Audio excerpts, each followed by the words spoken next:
noite a todos. Vamos dar início aqui a mais uma reunião magra, né, do Serviço de Cardiologia do Hospital São Lucas, no ano 35, reunião de número 1463. Hoje vamos voltar aqui aquelas sessões interessantes de casos clínicos, né, porque sempre é um atrativo muito bom, dá uma discussão muito boa, e nós vamos contar com a doutora Aline Lobão, que é R2 em cardiologia da nossa instituição, do Hospital São Lucas. Ela vai discutir um caso clínico de um paciente que apresentou uma síncope recentemente, era um paciente totalmente assintomático, e vamos discutir aí. Aline, está tudo pronto aí? Souza, peça para desligar os microfones. Então, isso bem. Então, seria interessante só deixar o microfone da apresentadora, né? Então, deixa a Aline e depois a gente discute, ok? Vamos desligar os dois. Os slides estão aparecendo? Estão sim, Aline. Pronto, ok. Bom, boa noite, meu nome é Aline, eu sou médica residente de cardiologia do Hospital São Lucas e vou apresentar um caso clínico para vocês hoje. Caso de um paciente de 46 anos, masculino, ele deu entrada no pronto-socorro dia 15 de fevereiro com a queixa de uma síncope, desliga-liga. Ele estava sentado no momento e o episódio não foi testemunhado. Ele estava conversando ao telefone, sentado, e de repente parou de falar. Quando ele acordou, ele não sabia o que tinha acontecido, ligou de volta para a pessoa que ele estava conversando, e a pessoa falou, de repente você parou de falar, não sei o que foi que houve. Ele tem antecedentes pessoais, uma cirurgia bariátrica em agosto de 2020 e transtorno de ansiedade. Foram feitas algumas enzimas cardíacas no pronto-socorro e ele foi internado. Do exame físico dele no momento da chegada, estava em bom estado geral, lúcido, orientado, eupneico, sem alterações nas auscultas cardiovascular ou respiratória. Dos sinais vitais, estava com a pressão de 14/7, uma frequência cardíaca de 89, saturando bem e uma frequência respiratória normal. Esse é o eletro da chegada dele. Ele já chegou apresentando um bloqueio atrioventricular do primeiro grau, um PR em torno aí de 0,28, um bloqueio de ramo esquerdo, sobrecarga de câmeras esquerdas também. Vale ressaltar que ele tem um eletro de 2019, anterior, que não tinha nenhuma dessas alterações, estava normal. O laboratório dele da chegada, o hemograma estava normal, função renal ok, eletrólitos normais, não tinha nenhuma alteração. Aline, eu acho que a gente poderia ir perguntar aí, por exemplo, o paciente apresenta um quadro, era assintomático, apresenta um quadro de síncope, você podia voltar aí o eletro dele aí, o eletro, esse eletro da apresentação. Então, aí você veja, um bloqueio AV do primeiro grau, um bloqueio de ramo esquerdo com QRS bem alargado, né? Isso. Alterações primárias da repolarização ventricular. Veja que a polaridade da onda T tem a mesma polaridade do QRS, não é isso?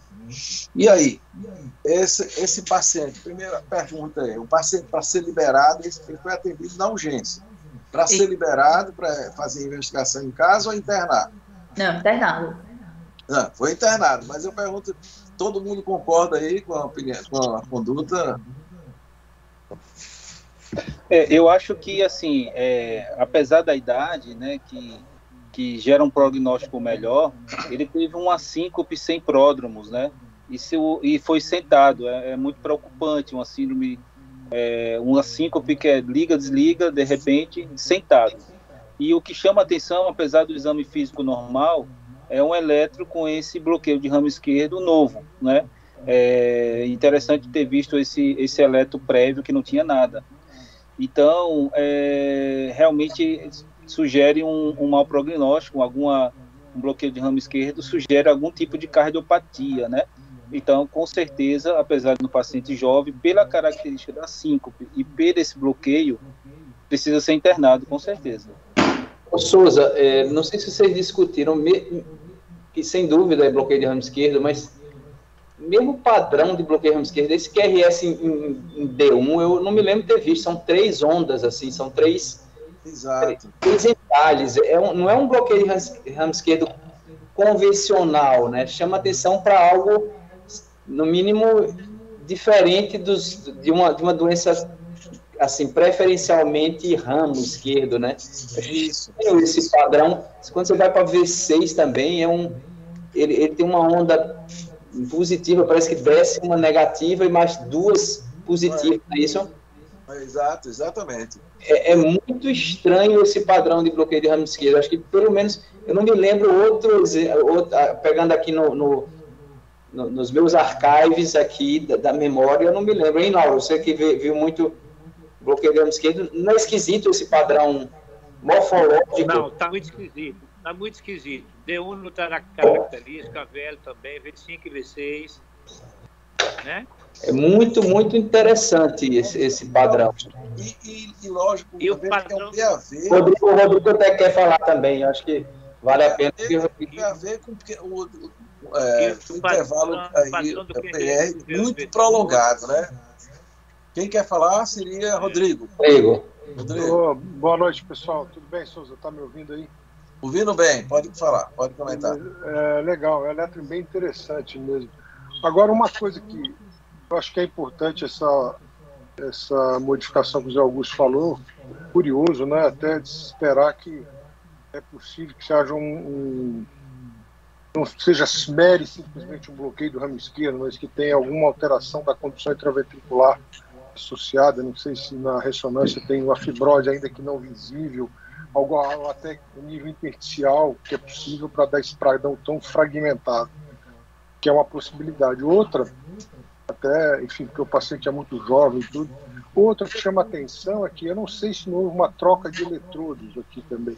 Porque se você olhar, a onda P de D1 ela é bem mais positiva que a de D2, e a onda P de AVF é praticamente negativa, de baixa amplitude negativa.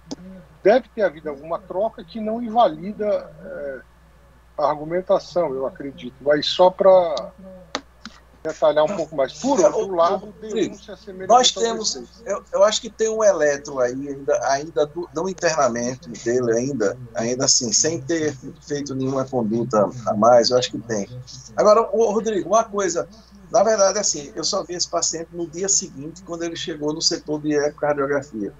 Mas um detalhe importante, primeiro, como o Wesley falou, esse aí não é uma síncope vasovagal, né? Seguramente. Paciente sentado, liga, desliga. Outra coisa, eu sempre aprendi, né, que você tem um paciente que tem bloqueio de ramo esquerdo com QRS bem largo, BAV de primeiro grau, faz uma síncope desse tipo aí, provavelmente o HV dele é bem aumentado e é quase que um indicativo já de que ele vai precisar de marca-passo artificial, né? Assim, de entrada. Então, eu acho que... Então, assim, ninguém discute que a conduta foi perfeita, né? Então foi internado para investigar, né? Então esse paciente não poderia ser, de hipótese nenhuma, apesar de jovem, liberado, né? Ok? Internação de livro, essa daí é a mais clássica que tem. Agora pensando... inexplicada com um padrão eletrocardiográfico desse, isso aí sem dúvida. Agora, se a gente pensar em etiologias, né? Eu não conheço nada desse caso, né? Assim, isquêmico...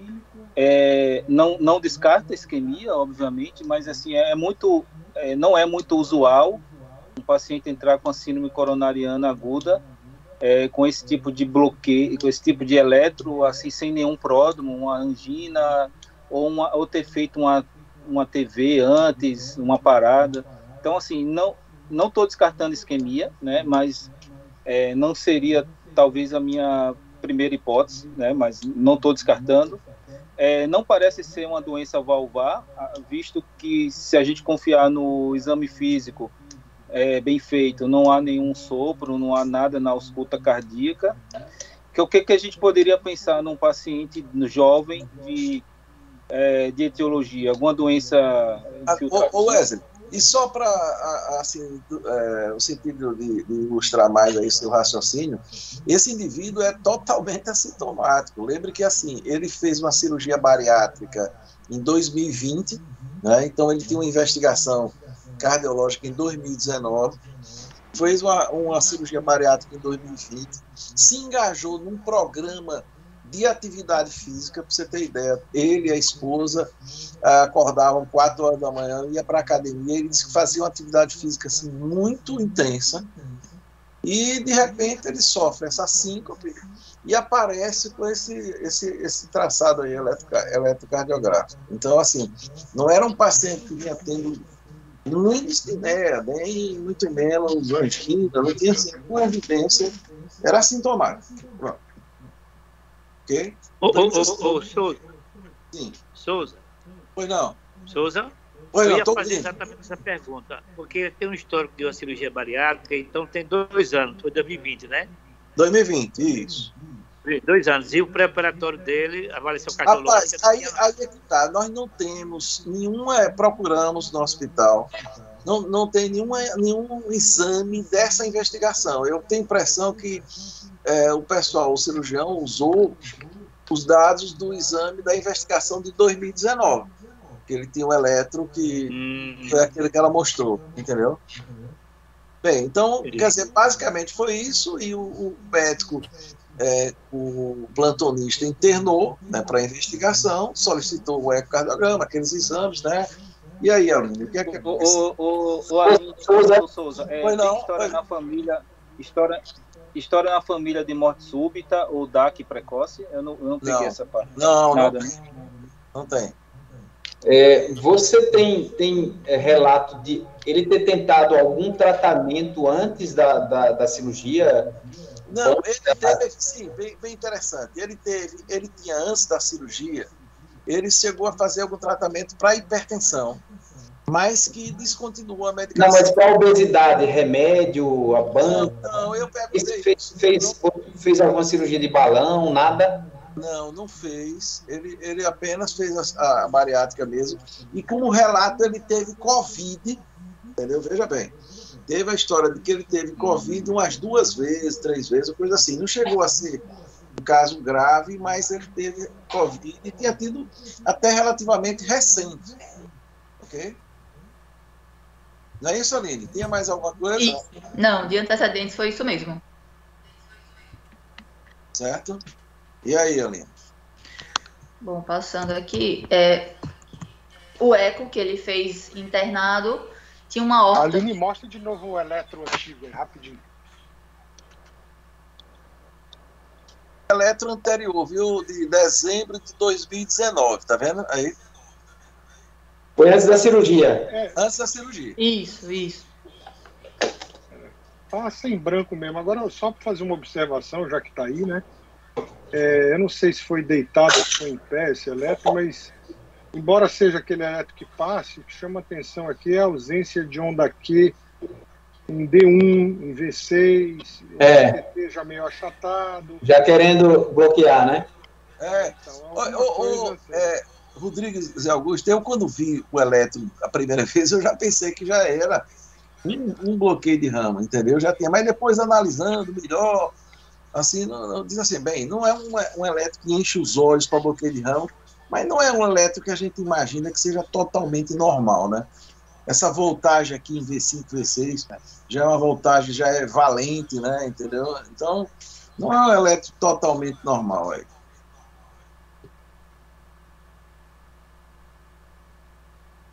E aí, Aline? Sim. Pronto. Do eco, ele tinha uma aorta de 37, um átrio esquerdo de 44, com o volume do átrio esquerdo de 52, o diâmetro diastólico do VE de 67, o sistólico de 55, tinha uma fração de ejeção de 21, septo e parede de 10. Ele apresentava movimento anômalo do septo interventricular, uma presença de trabeculações e contraste espontâneo no interior do ventrículo esquerdo, uma função sistólica do VD preservada, fluxo mitral compatível com padrão restritivo. Aí tinha esse aumento importante do volume do átrio esquerdo, uma hipertrofia excêntrica do VE, um ventrículo esquerdo com disfunção diastólica grau 3 e disfunção sistólica de grau importante, essa regurgitação mitral de grau discreta moderado e tinha um pericárdio normal. Aqui tem algumas imagens, aqui da fração de ejeção dele, 21. Então, viu, pessoal, quando você veja o seguinte, até então, eu vou fazer um eco de um paciente jovem que teve 5, entendeu, Laura? Então, imaginava você não encontrar nada ali, a esposa conversando comigo e ele, totalmente assintomático, ali antes de fazer o exame. Na hora que eu coloquei o transdutor no tórax, tomei um susto, né? Eu não sei se Até a pessoa diz, poxa, não tem sintoma nenhum, não, nada. Bem, E essa fração de injeção muito baixa, né, rapaz? aqui, ó, 21%, tá vendo aqui, ó? E esse 21, eu diria assim, que foi, sabe aquela que você estica, né? Você faz várias medidas e pega a que é mais alta, que é 21. Que eu peguei até mais baixo, peguei 18 e assim por diante. Imagina. Mas aí tem um videozinho que eu acho que é bem ilustrativo, né, Aline? Aí vale a pena botar para rodar. Vou pegar esse aqui primeiro. Esse aqui dá para ver bem a questão da insuficiência mitral. Então vocês estão vendo aí que é um eixo maior, né, como a gente chama. Então, vejam como o septo dele tem aquele movimento anômalo, que é um movimento assincrônico, nitidamente uma hipocinesia, né, dele, e vejam uma regurgitação mitral aí leve, talvez leve a moderada, mas basicamente uma regurgitação mitral provavelmente secundária, né? Funcional aí, né? Secundária. Funcional, isso mesmo. Mas nitidamente você vê que é um eco de miocardiopatia, né? Nesse momento, olha. Agora, veja que detalhe interessante, pessoal. Veja aí, olha, como aqui na posição apical, veja o contraste espontâneo, né? Essa remora grande aí, exato, no interior do ventrículo esquerdo. E me chamou a atenção, parecia que ele tinha uma trabeculação excessiva, entendeu? Aqui, olha, tá vendo? Aí, tá vendo? Então, inclusive, eu relatei isso. Tem muito mais trabeculação. É bem nítido, né? Que o habitual aí, né? Então, essa bem nítido, do campeonato, ele falando que tinha tido Covid, nós vimos uma quantidade muito grande de Covid, e ao princípio eu pensava assim, que era uma miocardite, miocardiopatia pós-Covid, tendo que afastar um miocárdio não compactado. Já começava a achar estranho o fato dele já ter relatado ali uma anamnese muito rápida, né, que a gente faz no eco, de que ele tinha feito o exame, a cirurgia em 2020 e era sintomático, fazia exercício físico rigoroso e com esse eco aí. Ok? Ok. Então, bloqueio de ramo esquerdo, um eco com disfunção. Sim, e aí, como ela falou, é disfunção sistólica e diastólica de grau importante, né? Então, é o padrão restritivo, ok? Volume de ato esquerdo grande, quer dizer, todo comemorativo, remora que está aí. Essa está bem visível, né? Parece que até que injetou contraste no interior do ventrículo esquerdo. Pelo que você está falando, doutor Souza, eu estou apostando inicialmente mais no miocárdio não compactado. Viu? A característica aí, eu pensei muito nisso, achava estranho de ninguém ter notado antes e ele ter sido completamente assintomático até então, né? Mas esse eco aí me chamou a atenção muito, essa trabeculação. Você sabe qual foi o detalhe, qual foi a cirurgia que ele fez, Souza? Eu acho que foi, rapaz, o sleeve. Não, Foi isso mesmo. Sleeve. Foi. Ô, Zé Augusto, cirurgião, conversaram com o cirurgião? Não cheguei a conversar com o cirurgião. E perguntei muito se ele usou alguma droga para emagrecer, se teve alguma coisa diferente, e ele disse que não usou. Entendeu? Outra coisa, não usava droga, ilícita, nada. O que fala contra o não compactado é a evolução, né? Porque sim. Primeiro que ele tem um eco de 2 anos atrás, 3 anos atrás, aí vamos botar. Normal, isso. Praticamente sem nada. Então, ou seja, ele não tinha trabeculação, e mesmo que ele tivesse eventualmente trabeculação, não evolui assim rápido, né? Não. Luiz, para mim, assim, eu botava hierarquicamente, eu dizia assim, se é uma miocardiopatia ou miocardite pós-Covid, né? Porque o que ele mais falava foi a Covid, que teve umas 2 vezes ou 3 vezes que ele dizia assim. E agora, eu descrevi essa trabeculação porque me chamou a atenção, mas eu não achava que seria miocardiopatia dilata ou não compactada, não.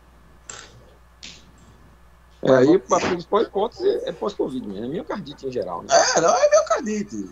Eu, inclusive, tenho um parente deles, médico, que acompanha o exame, e a gente já estava conversando com eles, né, assim, no sentido, a primeira hipótese é miocardite, mas aí, logicamente, ali mesmo, eles já tinham pedido para que eu também conduzisse o caso, eu digo, ali mesmo, a gente já tinha decidido pela ressonância, né? Foi quando eu entrei em contato com o Luiz ali, porque era uma quarta de manhã, não é isso?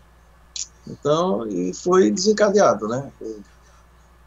Agora, só relembrando, ali não tinha nenhuma troponina elevada. Fizeram curva e não tinha. Sim, não tinha. Não. Tinha.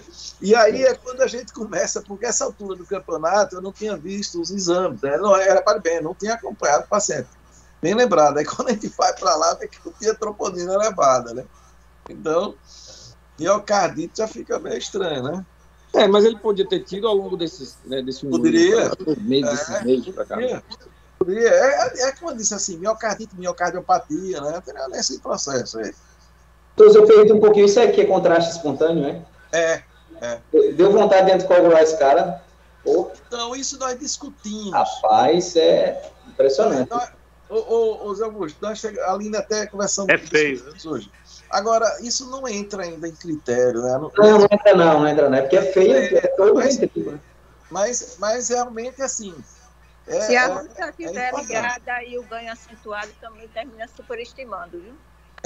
Isso. Porque quando você vê o ventrículo esquerdo, ele está mais branco do que o átrio esquerdo. Então, se a harmônica estiver ligada e o ganho muito aumentado naquela hora, o visual superestima. Tá bom. O André, e eu fiz isso para exatamente enaltecer aqui o contraste espontâneo. Tá. Vamos lá. Ele chegou a fazer um Doppler de carótidas para investigar tudo, não tinha nenhuma alteração, estava tudo normal. Em relação à ressonância, o doutor Luiz vai querer comentar. Luiz. Só uma coisa, Luiz, rapidinho, assim, você residente e tudo. Qual é o mínimo que a gente deve fazer de investigação da etiologia da mioc, né? Ele tem um quadro parecendo de uma miocardiopatia, além da ressonância, mas sorologia, alguma coisa foi feita, foi pensada, álcool, hipertensão, não tem nada disso, né? Não, porque, Zé Augusto, primeiro, assim, eu perguntei muito em álcool, ele bebia, mas a gente via que, assim, não era um etilista importante, entendeu, para pensar nisso, né? E hipertensão, ele estava controlado, ele disse que chegou a usar medicamento, mas depois da cirurgia bariátrica não usou mais, então não tinha epidemiologia para Chagas, assim, a princípio, entendeu? Para outras doenças, não usava droga ilícita, não tinha, assim, nenhuma outra característica de doença autoimune, ou, assim, a princípio, não, entendeu? Então, eu pensaria talvez só uma ferritina, né? Mas isso aí também, a ressonância também mostraria, né?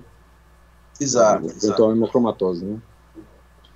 Bom, então, assim, chama a atenção realmente o ventrículo bem dilatado, né? Chama a atenção muito para Rodrigo que gosta aí, a sincronia, né? Você vê claramente a parede septal bater, depois de uns 2 segundos vai a parede lateral, né? Então, chama bem a atenção com 4 câmeras aí. No corte do lado, que é o via de saída, né? Você vê a parede inferior, a parede de baixo, né? Que é a inferolateral média, né? Praticamente parada, então tem um componente segmentar aí, de cara. Tem uma insuficiência mitral que realmente parece discreta, né? A gente quantificou, mas realmente parece discreta, mas realmente é uma mioc dilatada com uma desincronia e disfunção segmentar. Então, essa parede aí a gente vai ter que ficar de olho nela, né? Que tem alguma coisa diferente ali nela. Pode passar a próxima.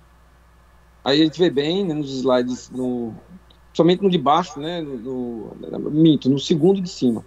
Na direita de cima, você vê que a parede inferior é parada, inferior e inferolateral ali parada, onde eu fiz aquele outro corte. Então, além da desincronia, realmente ele tem uma disfunção segmentar, predominantemente segmentar, mas tem hipodifusa, né? É a cinesia de uma parede e hipo das demais. Pode passar. Um derrame perigmático discreto, né, Luiz? Discreto. Aí a gente vai para o realce, né? O realce que chama atenção. Tem 2 padrões distintos aí. Se você for para o septo, né? Você vê aí um padrão subendocárdico, né, em alguns segmentos, praticamente inferior ali, você vê praticamente transmural. Então, se você mostrar só isso, eu pensaria em infarto. Só essa parede aí eu pensaria em infarto, que é o realce do infarto, o realce transmural e subendocárdico de infarto. Mas quando você vai lá para a parede inferolateral, que é o corte lá de cima, o corte na direita lá em cima, que é o curto lá de cima, e o do lado, que é o via de saída, que é onde tem a disfunção maior, aí você vê que tem um predomínio mesoepicárdico. E lá na pontinha também, lá no corte do meio, lá, nos 2 primeiros lá de cima, você vê que na ponta ele tem um envolvimento mesoepicárdico, né? Então, assim, ele tem um grau de um padrão misto, né, que a gente chama, que é um padrão mesocárdico misturado com subendocárdico. São poucas as doenças que causam isso. Pouquíssimas. Uma delas é o Chagas, né? Que a gente vai comentar aqui, mas assim, não tinha epidemiologia, não tinha um padrão de evolução do Chagas. Né? E o eletro não fala, nem esse bloqueio ramo esquerdo, né? Não fala, né? E, assim, aí você veja bem, se você pensar num padrão subendocárdico, o diferencial de infarto seria miocardite eosinofílica, né? Se você mostrasse só essa parede inferoceptal e inferior, eu pensaria ou infarto ou miocardite eosinofílica, que ela pega muito essa parte, né, de subendocárdio e ela pode evoluir depois para fibrolastose, né, uma endomiocardite fibrose, né, no geral. Mas com esse padrão mesopicárdico realmente fica muito mais esquisito. Aí você pensa realmente na doença que é campeã nisso aí, nesse padrão misto, que é a sarcoidose. A sarcoidose, ela pega, a característica dela, ela não tem padrão, né? Ela pode pegar qualquer tipo de padrão. E se você for bem no VD, se você for olhar bem lá no VD, ele tem realce também na parede do VD, e nos átrios também. Então é uma fibrose difusa e sem respeitar nenhum padrão. Pode passar a próxima. Normalmente a gente faria uma sequência ponderada no T2 para ver se tem edema nessa região. Só que agora com os mapas não precisa. Então, se você for ver bem nesse primeiro corte aí, que é o mapa T1, a gente vê que eu cortou aí um pouquinho, mas você vê que tem dois padrões distintos aí. O T1 está elevado difusamente, né? Todo o T1 dele está elevado, mostrando uma fibrose intersticial difusa. Só que na parede septal, eu procurei me afastar um pouco do subendocárdio, você vê que ele tem uma alteração mais discreta no T1. O normal da gente é até 1030, ele tem 1079. Quando você vai para baixo, tem um T1 estourado. Foi 1126 que a gente pegou nessa região. E aí, quando você vai analisar o T2, né, chama bem atenção que a parede septal ela não tem edema. Né? O normal, o T2 está na faixa normal, aí, de 50, já até 55 a gente considera normal. Enquanto você vai na parede inferolateral, que é a parede hipocinética, e tem o realce mais mesopicárdico, o T2 realmente está bem elevado, né? Deu 62 milissegundos, mostrando que tem um componente agudo aí. E aí bateu com um volume extracelular, né? Na parede septal 31, né? Um volume extracelular aumentado, mas não tanto como a parede inferolateral, que realmente está bem estourado mesmo, 47. Então dá a impressão de que seria uma doença com um padrão misto, né? Com um padrão de acometimento crônico, com um componente agudizado, que seria essa parede infralateral. Pode passar. Aqui são os valores, né? Então, fração de ejeção de 20%, bateu bem com eco.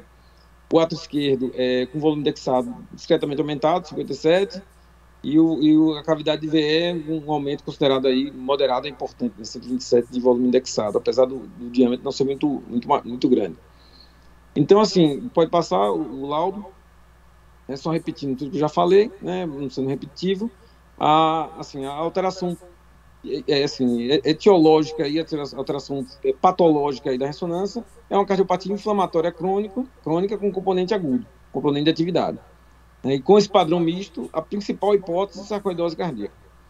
Aí você vai com a segunda hipótese, né, mais para lá para baixo, né, como o pessoal fala, na primeira, segunda, terceira hipótese, sarcoidose.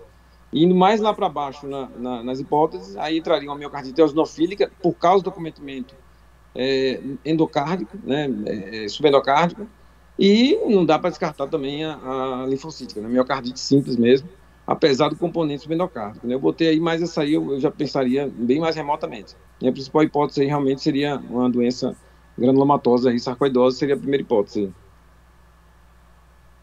Ok. Acho que acabou, né? Foi. Só o laboratório do dia seguinte, ele teve uma alteração só do BNP, o restante está normal, o BNP dele deu 1120, e aí já foi introduzido no primeiro dia o enalapril para ele, 10 miligramas. Aqui é um novo eletro do dia seguinte, basicamente o mesmo padrão também, de bloqueio de ramo.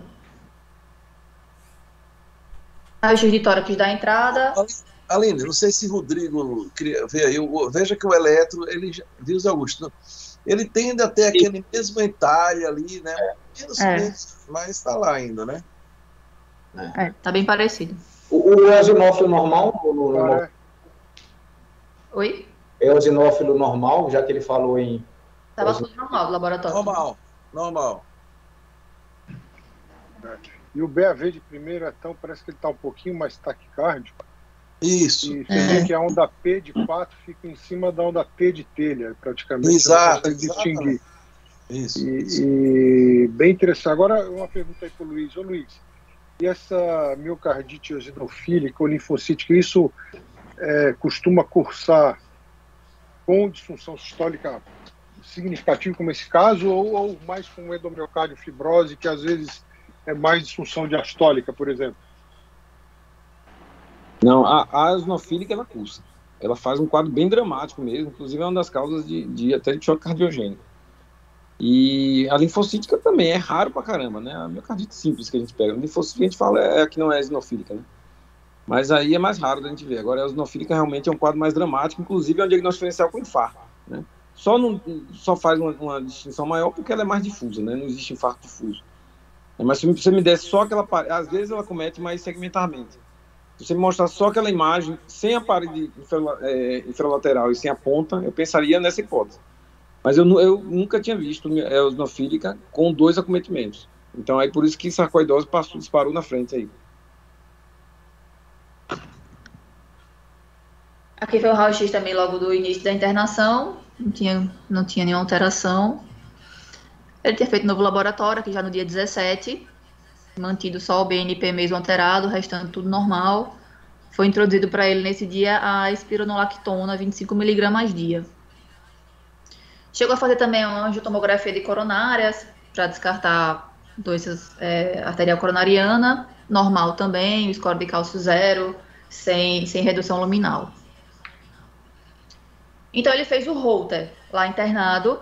Ele apresentou uma frequência cardíaca mínima de 44, uma média de 69, uma máxima de 154. Apresentou extrasístoles supraventriculares raras e extrasístoles ventriculares frequentes. E estava também caracterizado com bloqueio atrioventricular do primeiro grau, um QRS com padrão de bloqueio de ramo esquerdo. E chegou a apresentar um bloqueio atrioventricular de alto grau com uma pausa superior a 15 segundos. No momento, até a acompanhante chegou a ver no monitor a linha reta, tentou chamar ele, depois de algum tempo que ele recobrou, acordou, né? Isso foi por volta de 5 da manhã. Está mostrando aí no traçado. O que é interessante mencionar, viu, pessoal, é o seguinte: essa altura ali, quer dizer, ele tinha já assim, essa suspeita grande de sarcoidose, uma miocardiopatia dilatada, e ele tinha manifestado o interesse de fazer a investigação em São Paulo. Nós tínhamos entrado em contato com o Bacal, né, e ele programado para ir para o Einstein, entendeu? Então, você veja, inclusive já tinha feito assim, já tinha depositado a calção no hospital, já tinha pago o avião para transporte e tudo mais. E ele não foi transferido para o Einstein, talvez por sorte dele, porque não tinha vaga. Então ficou aguardando a vaga. Ele chegou terça-feira à noite, quarta de manhã foi quando eu fiz o exame. Aí na quarta, depois, logo aí foi feito a ressonância. Quando o Luiz chamou a atenção para a sarcoidose, ele fez a investigação. Aí foi feito a angiotomografia de coronária e a tomografia de tórax, né, Aline? Que tem, eu acho que você vai citar logo. Vai mostrar. Mas vejam bem, esse Holter foi o Holter que o Fernando Cunha, que atendeu no primeiro dia, já tinha deixado solicitado. E o Holter, o paciente está gravando o Holter. Né? Quando chegou a sexta-noite, não sei, muita gente pode lembrar do grupo que Marcos Almeida, quando deu o laudo, ficou impressionado com essa pausa aqui, perguntando quem era o médico, porque coincidentemente foi o plantonista que tinha pedido um outro lá, e ele não conseguia identificar. Aí quando eu vi, eu entrei em contato com o Marcos, e aí, quando vi uma pausa desse tamanho aí, né, então, logicamente, eu liguei para a Margareta, que estava de plantão, disse: olha, vamos colocar aí o marca-passo transcutâneo. Já liguei para a Alexandra, né, no sentido de viabilizar um marca-passo temporário, né, porque você imagina, uma pausa desse tamanho aí, né, Laura? Ele poderia ter ido embora. E o detalhe é que quando no mínimo para de corrupção. Então, quando eu fui conversar com a esposa, perguntei, vem cá, por volta de 5 horas não tinha acontecido nada,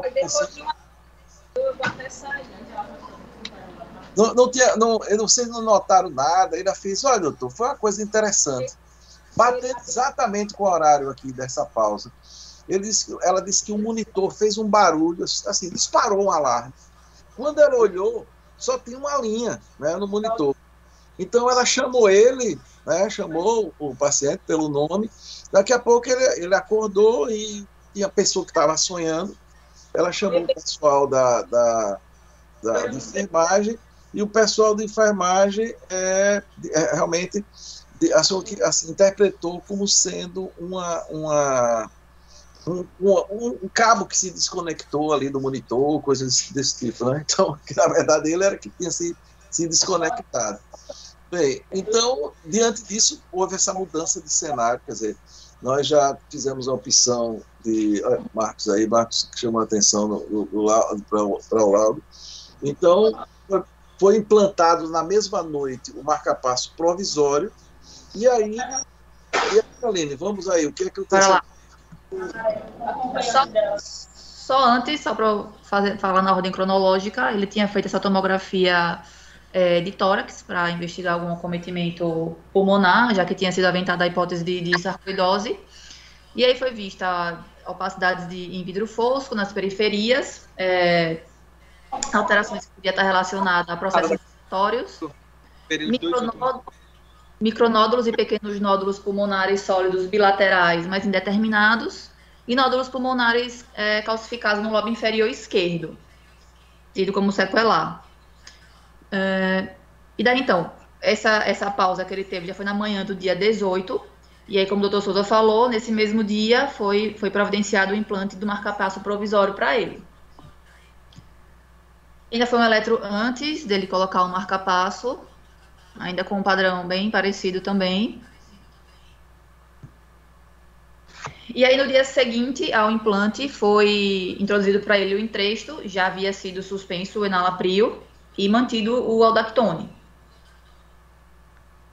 No dia seguinte, ele foi submetido ao implante do ressincronizador.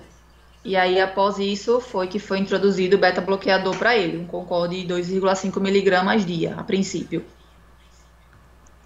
Bem, pessoal, então, nesse momento, nós tivemos uma discussão aqui, por exemplo, que já não achava prudente, mesmo com o marca-passo provisório, ele fazer uma viagem aérea, né, um avião aí mesmo UTI no ar, porque se esse eletrodo desconecta e ele faz outro episódio daquele ali, podia ser catastrófico, né? Então, inclusive, fizemos ali uma reunião, eu, Roberto Sintra, o Bacal, também como se fosse uma videoconferência, e com um acordo com o Alexandre e tudo mais. Então, fizemos a opção de implantar, e aí você viu que foi motivo até de discussão na reunião passada, né, porque lembre bem, esse paciente era assintomático do ponto de vista de doença, de sintoma de insuficiência cardíaca. Ele só apresentou até então uma síncope. E aí a ideia era o quê?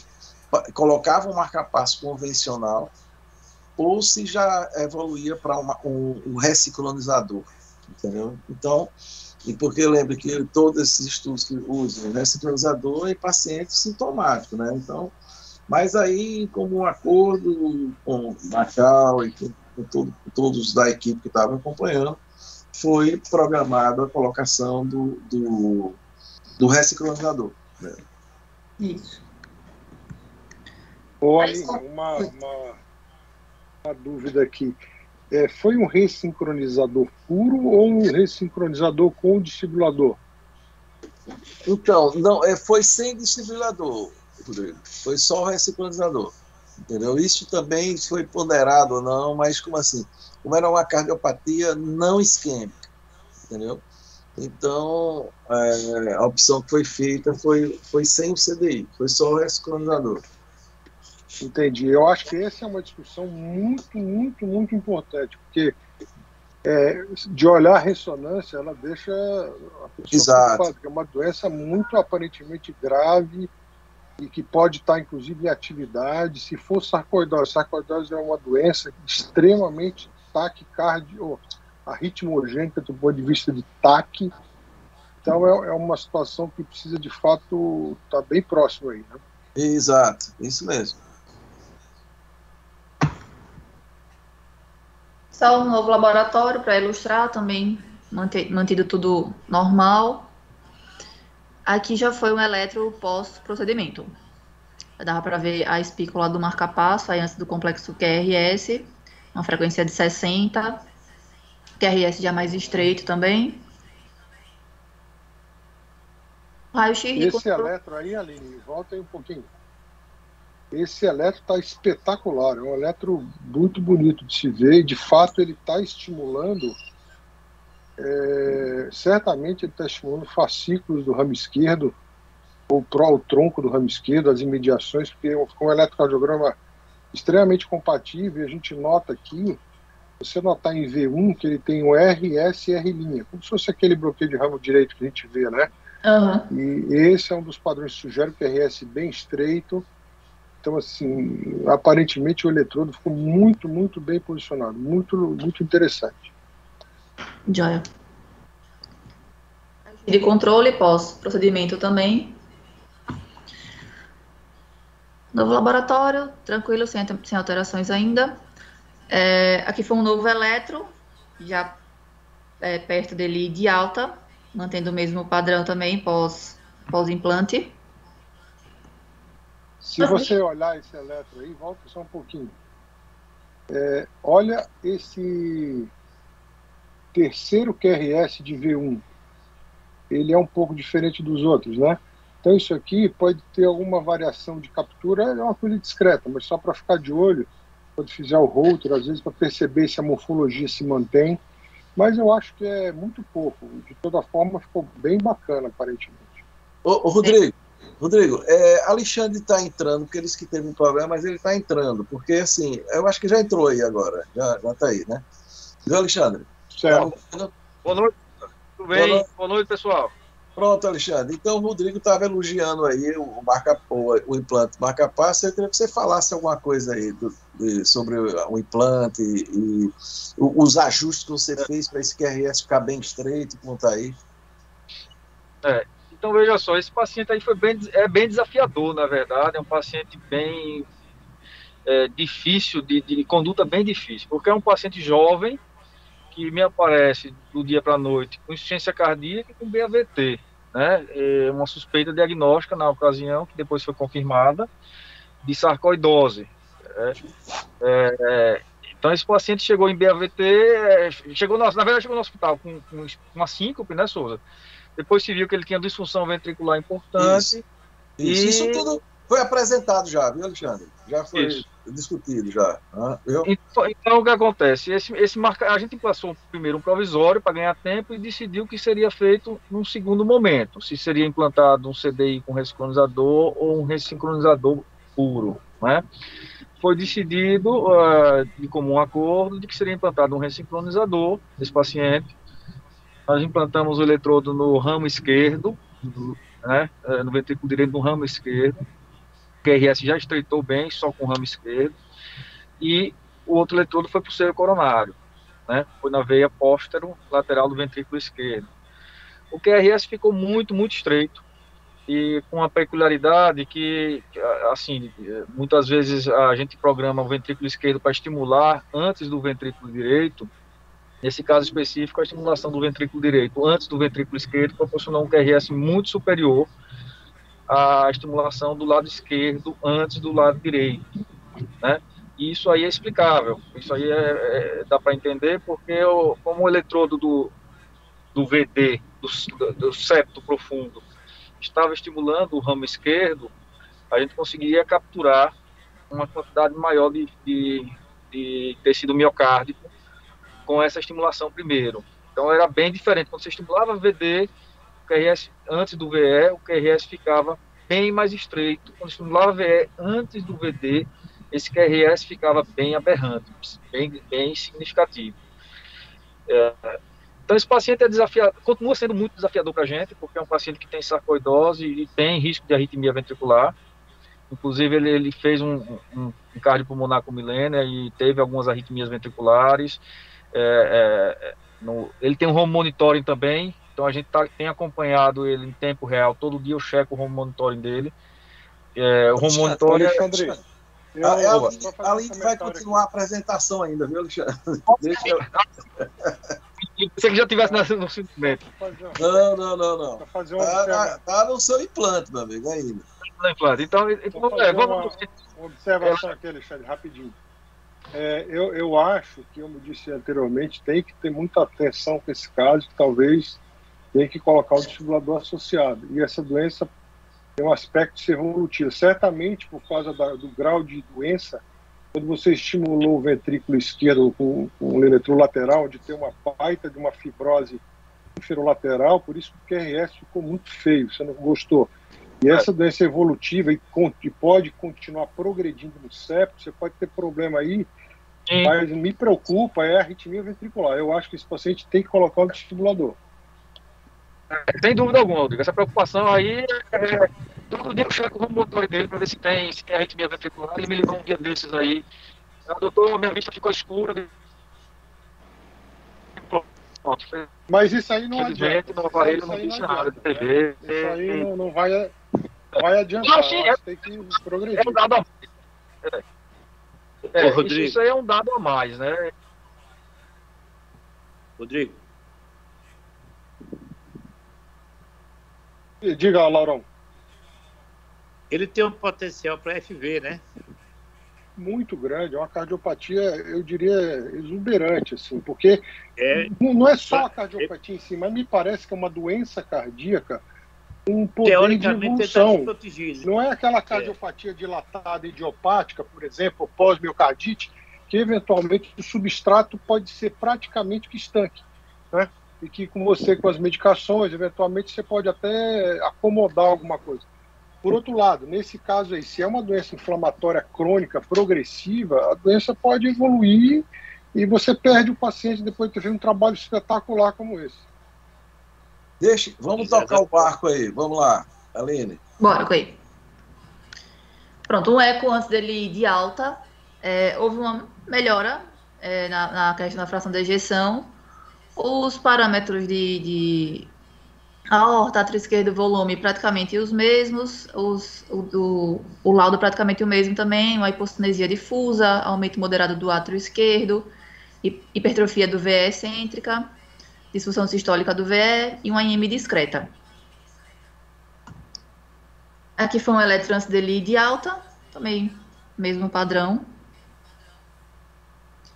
E no dia 22, ele foi de alta hospitalar, com as medicações prescritas que ele estava usando, já internado, Entresto, Aldactone, Concor.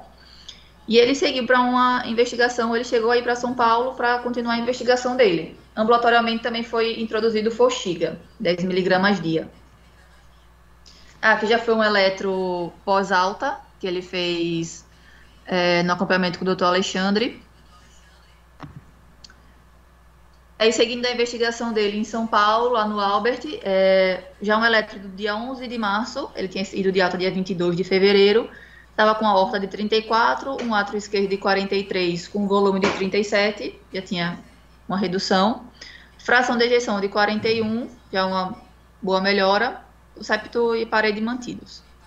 Aí apareceu um aumento discreto do átrio esquerdo, a questão da cinesia, que já tinha aparecido também, VE com disfunção sistólica de grau discreto a moderado e disfunção diastólica leve. Função sistólica do VD mantida preservada e válvula mitral com discreto espessamento das cúspides com refluxo discreto. Aline, aí eu acho que a prova cabal de que um grande componente da doença dele era por dissincronia, porque não deu tempo de nada isso aí sofrer um remodelamento a respeito da doença dele propriamente, que é uma doença diferente. Certamente,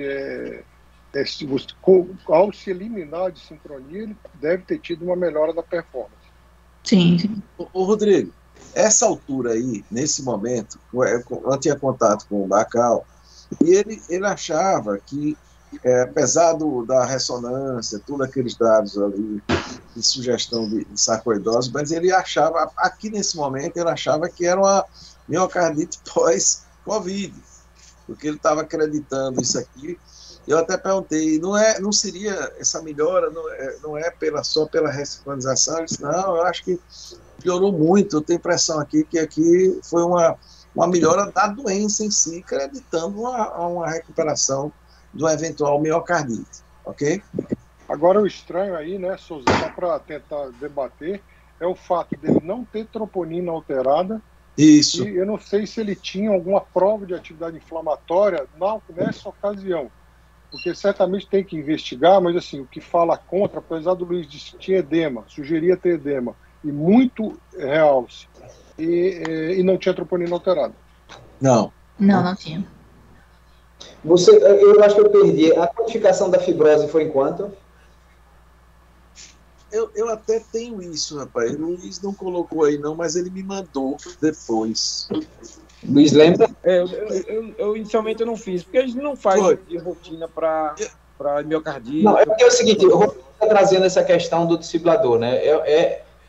Claro que diretriz eles mandam otimizar, mas é um caso tão delicado, 20%, se a fibrose for muito extensa, você poderia, digamos, pender para uma indicação. É só para trazer um pouco a dificuldade que é o caso. Não é muito difícil quem está que tem que bater o martelo tomar essa decisão, botar um desfibrilador só por conta disso, só vírgula, né?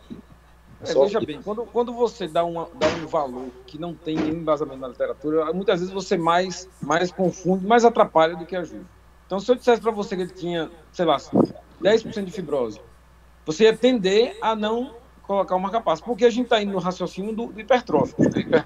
Mas eu chutei, a linha de hipertrófico, pelo menos eu usaria os 15%, pelo menos. Então, mas isso é uma experiência totalmente empírica, né? Você está usando uma doença que é bem conhecida. Claro.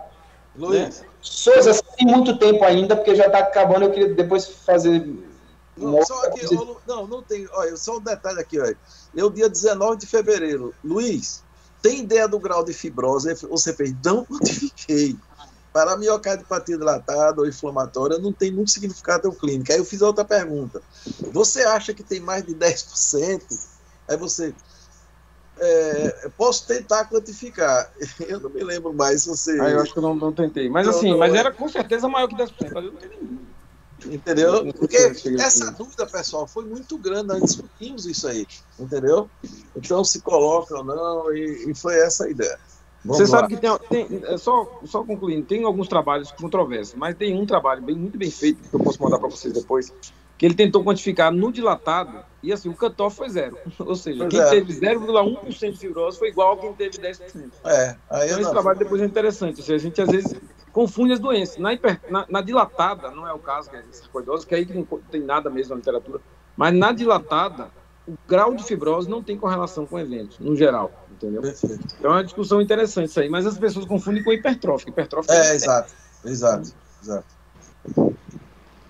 Em relação ao Holter, que ele fez lá no Einstein também, estava com a frequência mínima de 57, média de 65, máxima de 82. Não houve pausas nesse Holter. Manteve as extrasístoles ventriculares frequentes que ele já apresentava. Apresentou ectopia atrial rara, condução atrioventricular e intraventricular determinada pela estimulação artificial. E o exame mostrou que a presença do ressincronizador funcionando adequadamente.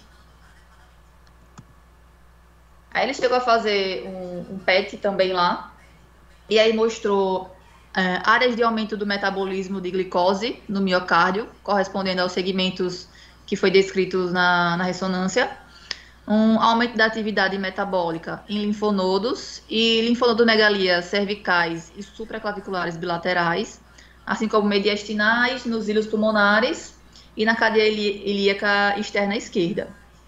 E pequenos nódulos pulmonares não calcificados, espaços bilaterais. Aqui mostrando a imagem das regiões acometidas. E aqui na parte cardíaca, para ilustrar. Daí foi feita uma biópsia do linfonodo cervical, e a biópsia confirmou que os achados eram compatíveis realmente com sarcoidose. E aí, nesse momento, foi introduzido para ele o corticoide. E aí, voltando já, Faquinha Aracaju, ele fez lá uma ergospirometria, mostrou, ele chegou a uma frequência máxima de 142, com 82% da prevista, sendo que a recuperação da frequência dele foi anormal. O índice cronotrópico nesse cenário foi normal, porque ele estava em uso do beta-bloqueador. A espirometria dele foi sem alterações. Em relação ao coeficiente respiratório, foi considerado máximo, ele atingiu 1,1. Em relação ao maior consumo de oxigênio, foi de 17,5, correspondendo a 48% do predito, sendo uma redução moderada da condição aeróbica dele. O SLOOP deu um valor normal. Em relação ao pulso de oxigênio, chegou a 59% do predito, mostrando a morfologia ascendente da curva de pulso de O2 com posterior descenso.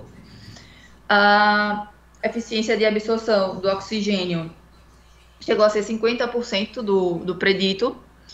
E em relação ao tempo necessário da queda de 50% de VO2 no período da recuperação, foi um valor acima do esperado. Em relação ao laudo, mostrou uma redução moderada da condição aeróbica dele. A recuperação da frequência cardíaca no primeiro minuto, como eu citei, foi anormal. O SLOOP dentro da normalidade. Um comportamento alterado do pulso de oxigênio, com tempo prolongado da recuperação do VO2. Uma eficiência da absorção do oxigênio foi abaixo do predito. E esses dados demonstram um comprometimento cardiovascular. Atualmente, o paciente está em uso do Entresto, do Forxiga, o Concol foi aumentado para 5, a espironolactona e o corticoide.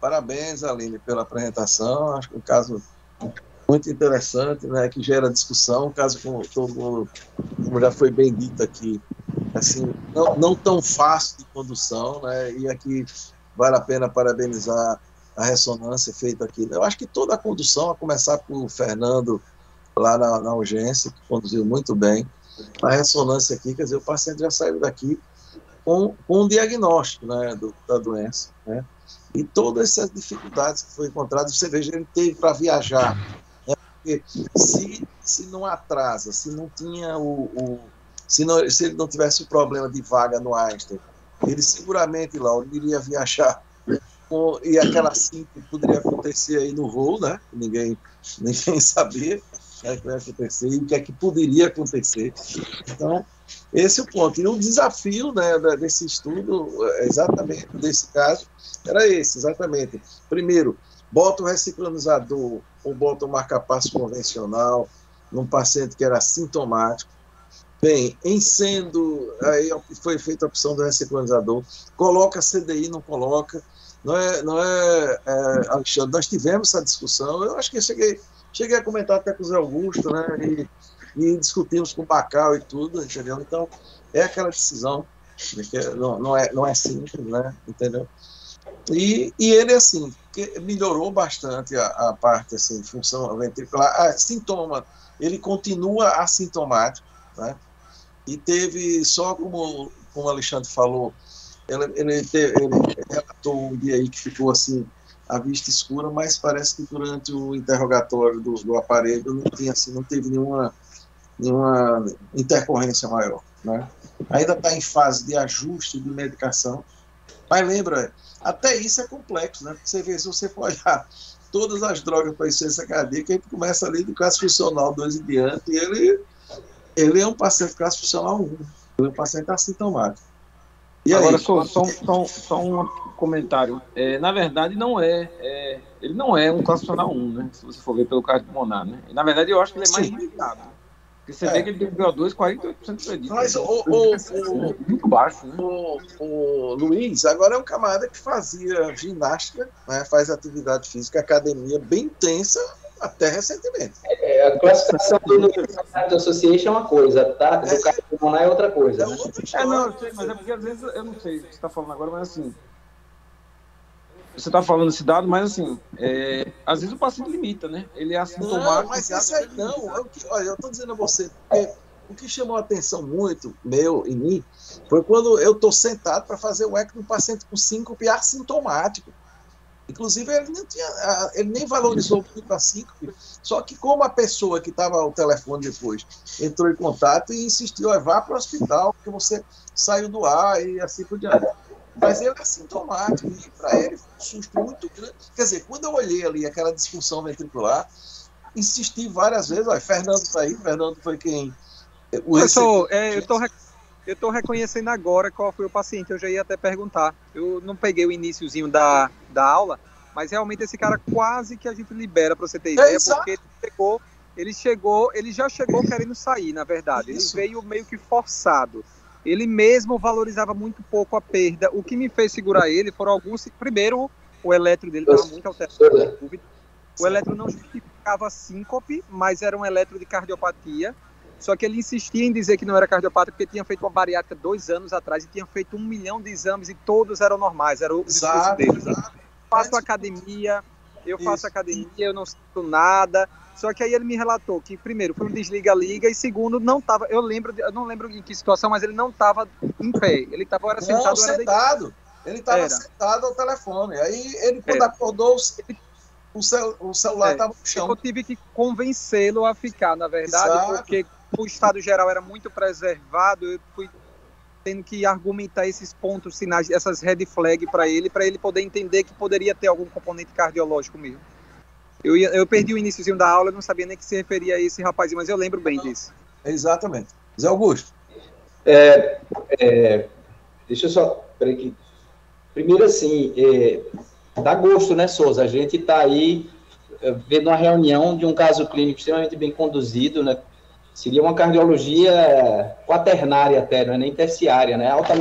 Caso altamente complexo, com todas as nuances e todos os times batendo um bolão, né? Desde o diagnóstico, condução, cuidado, acolhimento, pronto-socorro, marca-passo e etc. Então, muito bom ver isso, né? Muito bom da gente encaminhar um paciente com esse nível de profundidade no diagnóstico. Você vê que nem lá eles concordaram com o diagnóstico, tiveram que ser convencidos que o diagnóstico era esse que a gente fez aqui em Aracaju. Então, bacana. Mas eu vou trazer uma outra curiosidade que esse caso me trouxe. Eu sabia que ia ser apresentado esse caso, aí eu fui dar uma lida, né? E, para mim, é muito curioso. A gente sabe muito pouco sobre bariátrica e a gente não sabe o que é que bariátrica pode dar a longo prazo, né? E eu achei na literatura alguns casos esquisitos de sarcoidose pós-bariátrica. E uma das explicações para isso é uma banda ajustável de silicone, que se coloca lá. O silicone pode ser um material alérgeno, e isso pode causar uma reação epitelioide. Só que aí, nesse ínter, eu conversei com o Fábio, foi até agora, quando eu não sabia da história que ele tinha sido feito bariátrico, e aí me causou curiosidade, porque sarcoidose é uma doença enigmática, multissistêmica, a gente não sabe fisiopatologia, e nas teorias dela, lá para trás, tem a relação com sílica. Fábio disse que essas bandas se usaram até 2008, então é pouco provável que seja isso. Só que tem bandas recentes, que ele também acha pouco provável ter usado, porque é muito recente, que ele já tem usado, que são dispositivos menores que estão usando uma quantidade menor. Eu vou mandar depois o áudio para você, eu vou mandar os artigos que eu peguei, porque provavelmente o que ele sugeriu é fazer uma radiografia de abdômen e ver se você tem material siliconado no abdômen. Por exemplo, isso foi descrito em cirurgia de prótese de mama, uso de silicone e sarcoidose, isso é descrito. Então, isso me causou curiosidade. E aí eu acho muito importante, porque a gente tem uma doença que ainda tem evidência de atividade subaguda ou aguda, pelo que o Luiz colocou na ressonância. E fazendo a discussão de desfibrilador, etc., se é pouco provável, mas se tiver o estímulo ainda estiver ali, provavelmente tem que ser repensado uma terapêutica até mais ampla. Então, eu vou mandar para você, viu, Souza? Eu vou mandar os artigos para o grupo, mas vou mandar o áudio de Fábio para você, eu disse que ia compartilhar com você, para você depois dar uma observada nisso aí, porque eu achei bem curioso, né? É cirurgia bariátrica, a gente sabe pouco, a gente tem discutido, causa câncer, não causa câncer, né? O que é que a cirurgia bariátrica pode, de fato, levar, né?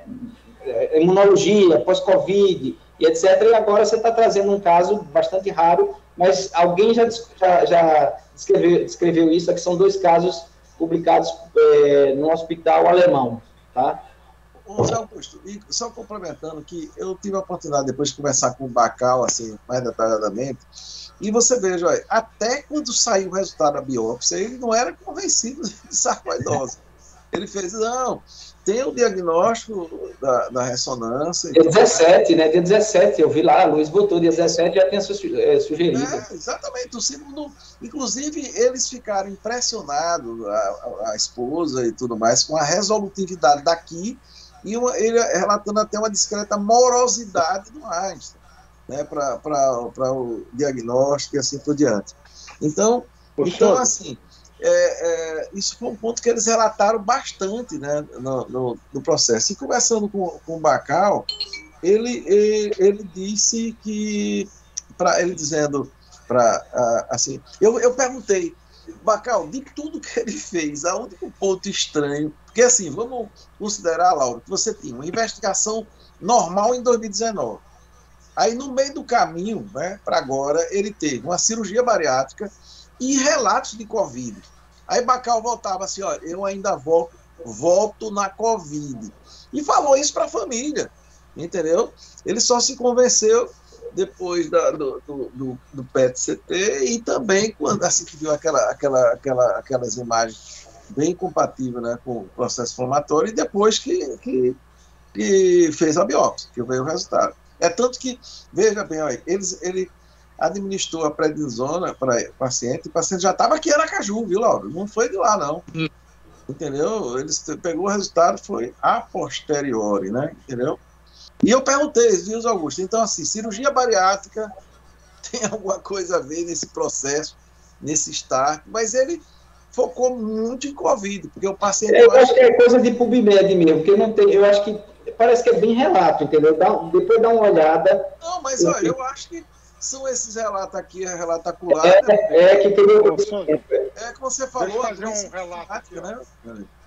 Um relato aqui. Vou passar a Rodrigo aí, tá na linha. Rodrigo, Paulo, o Rodrigo levantou a mão primeiro. Pode falar, diga lá. Pode falar. Pode falar, eu falo depois. Não, é só porque na linha disso aí, ó, caso sensacional. Acho que é inesquecível.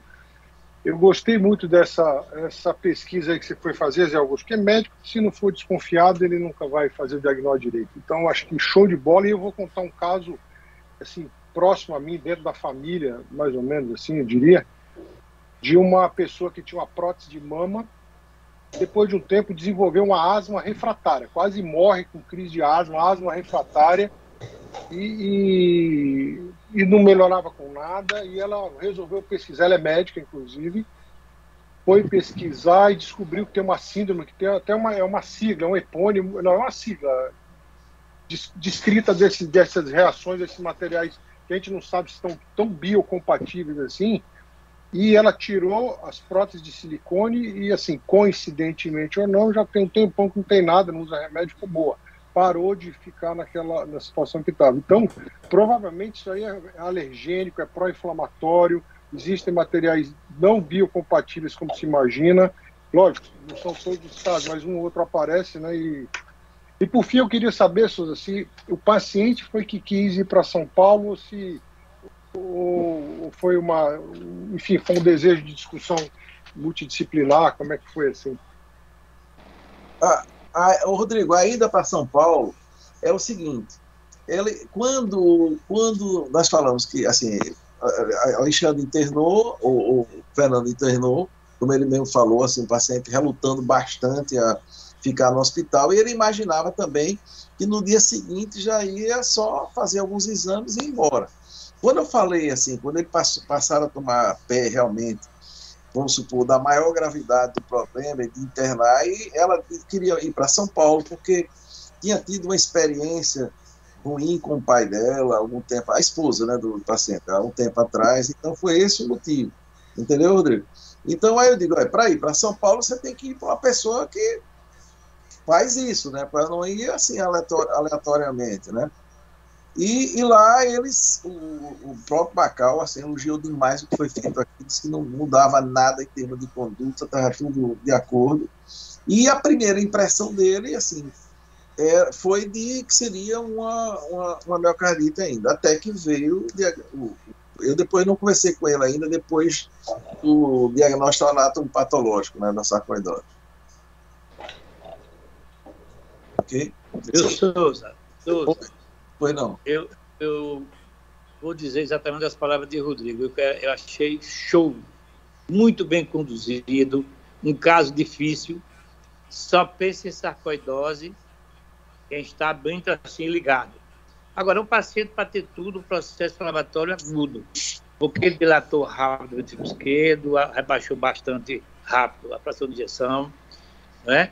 E você, no momento de SARS-CoV-2, e com aquelas alterações pulmonares, vidro fosco, glandulares, induziam um processo inflamatório agudo.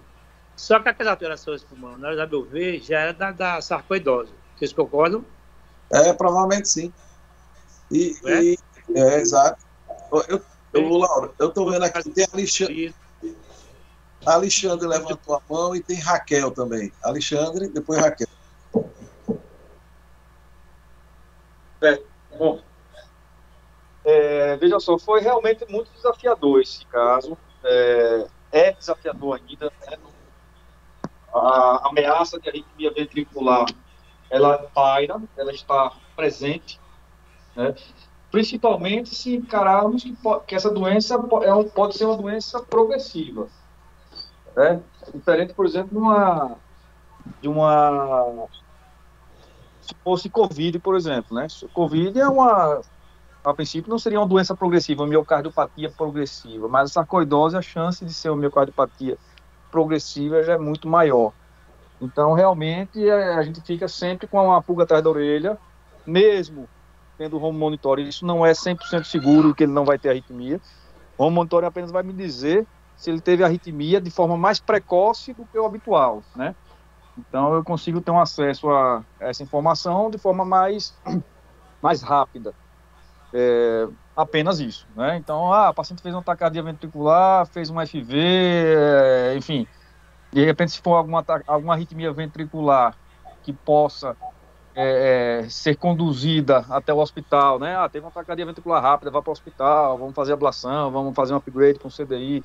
Então, a gente consegue ter um acesso, uma informação mais em tempo real, vamos dizer assim. Mas com arritmia mais séria, né? Com parada cardíaca, etc., pode ser apenas uma constatação de óbito.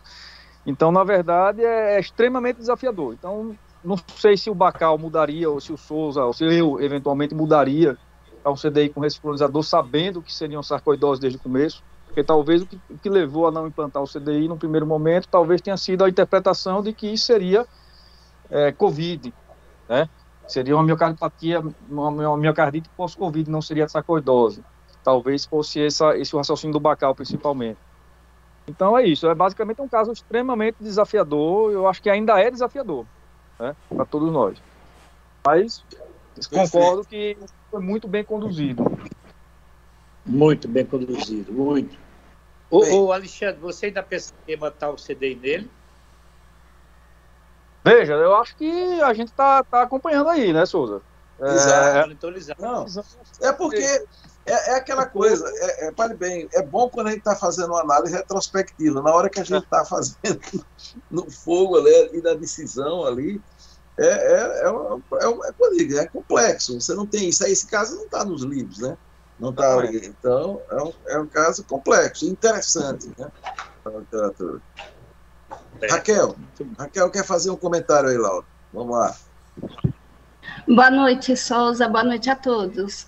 Eu fiquei curiosa, Souza, com relação a esse último eco feito no Einstein, se essa melhora de fato aconteceu na fração de ejeção ou se pode ter sido apenas uma variabilidade interobservador e se aconteceu de fato, se é esperado uma melhora tão significativa com o uso de corticoide na sarcoidose, porque o que a gente pensa é que, em geral, não melhora tanto, né, a função. Raquel, só um detalhe, esse eco feito no Einstein, ele não estava ainda com o corticoide, certo? Naquele momento ele estava usando só essas medicações, né? Por exemplo, ele estava com com sarcobutil valsartana, né, que é o Entresto, estava com o bisoprolol, ele estava com espironolactona e com a empagliflozina, né? Então, com esses 4, somente. E não estava, inclusive, otimizado, quer dizer, lembre que a dose do bisoprolol só foi aumentada aqui em Aracaju, né, depois do retorno, e ele só teve conhecimento da sarcoidose quando chegou aqui, que saiu o relato do anato patológico. Então, de lá, por telefone, o Bacal iniciou o corticoide. Então, assim, nós não repetimos o eco ainda, sabe, o Raquel? Logicamente, temos a intenção de fazê-lo. Né? Não repetimos, porque assim, não vai mudar a conduta, né, Lauro? No momento, quer dizer, o que a gente vai ter que fazer aí é otimizar a medicação, considerando pressão, frequência cardíaca agora já não passa a ser um problema por causa do marca-passo, ver essa questão de arritmia. Isso eu e Alexandre temos falado muito, né? Alexandre toda hora está me chamando a atenção, isso como o Rodrigo chamou agora e tudo mais. E a ideia é essa. Então, assim, esse eco, quer dizer, a diferença do segundo eco para o primeiro foi o ressincronizador e o início daquelas drogas. Mas concordo com o que o Rodrigo, a ponderação de Rodrigo, não tinha tempo suficiente para as drogas estarem funcionando.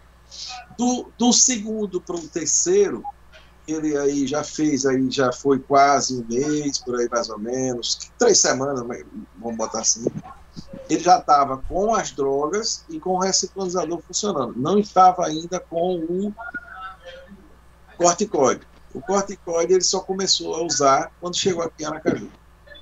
Ô Souza, e mesmo com o holter do Einstein mostrando aquele monte de TV sustentada, não sustentada, não sei, vocês não pensaram ainda em indicar o CDI nesse momento? Então, ele estava no Einstein, nós conversamos com o Bacal, ele não sentiu ainda, até aquele momento, né, me indicar, isso é uma ideia para conversar. Você não acha que talvez pela fração de ejeção alta que ele obteve lá, que ele... Melhorou, para você ter uma ideia, eu contei aqui já isso, né, da nossa apresentação, que até a saída dele do Einstein, até a vinda para cá, Bacal falou para a família, eu ainda acho aqui que isso aqui é Covid, e está recuperando, entendeu? Então, eles vieram numa euforia muito grande, e aí foi depois quando soube que era sarcoidose, entendeu? Eu não sei, a minha impressão é que a fração continuaria baixa, que é uma sarcoidose, que está esse quadro meio nebuloso aí de taquicardia ventricular, de fração baixa e de sarcoidose. E outra coisa, ele continua, né, Alexandre, assintomático, viu? Totalmente assintomático. Doido para fazer exercício, para montar cavalo, para fazer um monte de coisa. Ô, Raquel, só comentando, teve uma coisa que o Rodrigo comentou, que teve o ressincronizador na jogada também, né? Que pode ter contribuído para aumentar a pressão de injeção. Não, provavelmente isso, não tenha dúvida, né? E outra coisa, você veja que o segundo eco foi feito por Tiziano, que é uma pessoa que tem uma experiência muito grande aqui em eco. O de lá foi feito no Einstein, e um detalhe interessante, que vale sempre a pena comentar também, que o pessoal do marca-passo no Einstein foi avaliar e foi ver aí se melhorava alguma coisa fazendo um reajuste, usando o ecocardiograma. E também voltaram a elogiar bastante o que Alexandre fez aqui, até eles estranharam a sequência de estímulo, né, de ventrículo, tentou fazer da outra maneira e também disse, não, a melhor maneira é que foi deixada lá, e deixaram do jeito que o Alexandre tinha, assim, o ajuste feito por Alexandre aqui. Então ele fez mais... Flávio levantou uma coisa interessante, porque a ressincronização fez melhorar também muito a fração de injeção dele, né? A função ventricular esquerda, né? Isso. Não, então, é porque ele tem assim, porque lembre bem, ó, isso aqui tudo passou por nossas discussões ali, né, Alexandre? Alexandre, Roberto Sintra, e lá vai, todo mundo ali, Bacal. Bem, ele não teve, porque assim, muita gente até considerava, ele é assintomático, é virgem de tratamento, então poderia começar remédio, depois ver como é que vai evoluir, porque lembre que indicação de ressincronizador, se você for olhar lá, é paciente classe funcional 2 e diante, né? Então, agora, só que assim, não faz sentido que ele vai cair no ressincronizador, seguramente, né? Então não ia pagar para ver, porque até Roberto Sintra ponderou assim, não, Souza, ele pode entrar com beta, assim, bota o marca-passo convencional, otimiza beta-bloqueador, para não precisar o marca-passo ficar entrando e tal, mas só que isso aí é uma coisa muito, né? E era uma senhora de sincronia. Depois eu vou botar o vídeo no grupo, porque chegou atrasado. Rapaz, uns 2 segundos depois que a parede lateral batia. Uma coisa impressionante. Exato. Então é isso aí. Mas são esses casos assim interessantes, né, que a gente tem que fazer. Eu estava até vendo aqui... Os casos, a maioria não lê diretriz, né, Souza? A vida real é diferente da diretriz muitas vezes. Rodrigo, eu estou aqui aberto aqui ao meu lado a diretriz que saiu semana passada, né? Você lembra que eu coloquei no grupo da cardiologia, está publicada no JACC, a diretriz de ciência cardíaca, né, da sociedade, do American College e American Heart, entendeu? Eu estava lá procurando ver alguma coisa disso aí, né? E não tem na diretriz. Souza, veja só. Se você... Desculpa, eu estou com saudade já desses casos desafiadores assim, que entra muita propedêutica, muita clínica, discussão de casos, que eu acho interessantíssimo. E quero parabenizar novamente a todos e vou pedir permissão para sair. Beleza. E gostaria que vocês fossem dando no grupo a evolução desse paciente. Né? Dando feedback aí da evolução desse paciente. Viu? Um abraço para todos. Aqui eu acho que assim, realmente esse foi muito, vamos botar assim, recompensador para a gente a condição, e eu digo assim, a condição desde da urgência lá de Fernando, né? Os exames aqui, a suspensão do Luiz nunca não duvidou desde o início disso aí, né? Do diagnóstico, entendeu? Alexandre, se ele cai na mão de outra pessoa pouco experiente, mandaria para casa. De Fernando foi decisivo. Você vê, às vezes você faz a diferença entre vida e morte, às vezes é isso aí mesmo. Depois o trabalho de Alexandre com o Kleber também, muito bom, né? Que às vezes você veja que também não deixou dúvida, né? Então, e essa dúvida que nós estamos falando aqui, se bota o CDI para você ver a dúvida que vai ter lá no Einstein, vai ter onde for, né? Então onde for vai ter isso. Né?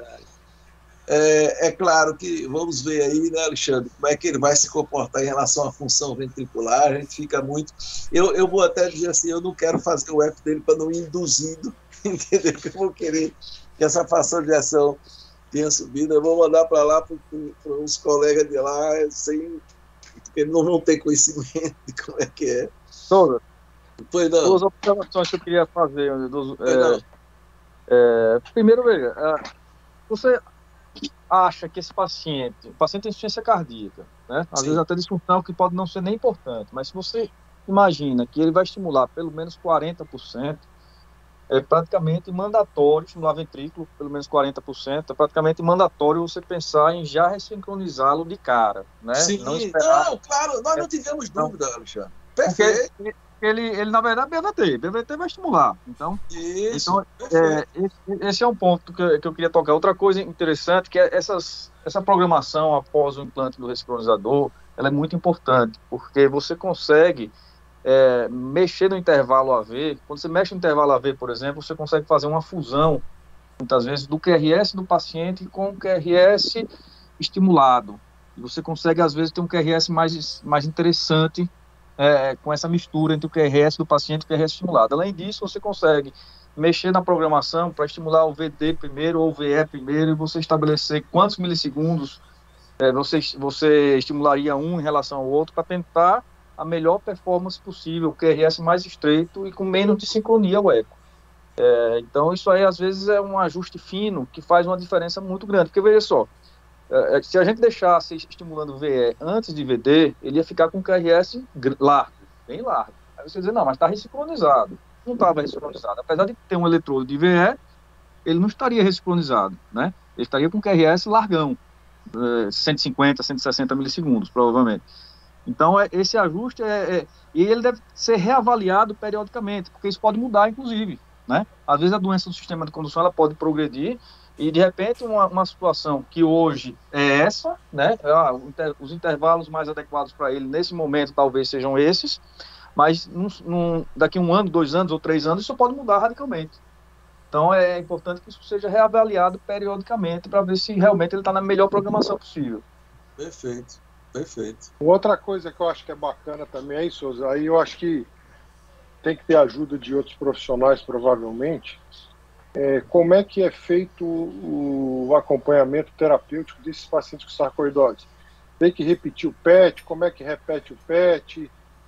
Seria interessante fazer uma ressonância depois, mais para frente. Eu acho que é interessante porque vai ajudar a entender ainda mais, né?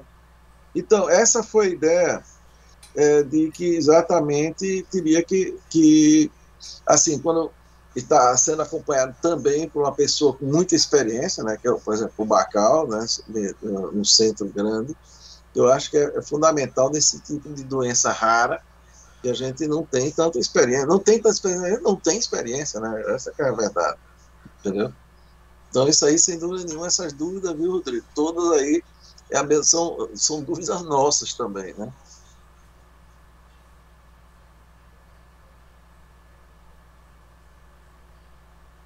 Ok? Bem, pessoal, eu acho que foi um caso muito bom, né? Uma discussão tão gostosa que dá vontade de não parar. e muito, vamos supor, estimulante, né? Para que a gente continue fazendo isso. Então, eu gostaria de agradecer a presença de todos, né, aí na reunião. Só lembrando que na próxima semana, dia 12, nós não vamos ter reunião clínica, porque vamos ter o lançamento do livro do nosso decano aqui, o doutor Lauro Fontes, né? Então é fundamental que estejamos lá presentes, né, para testemunhar. Obrigado, o lançamento aí do Lauro. Obrigado aí, pela sua participação. Sempre prestigiou a nossa reunião e, sem dúvida nenhuma, vamos prestigiá-lo com o livro. Já estou ansioso para ver minha neta está doida para ver esse livro lá. Ok. Ok? Então, boa noite a todos. Tá bom? Um abraço.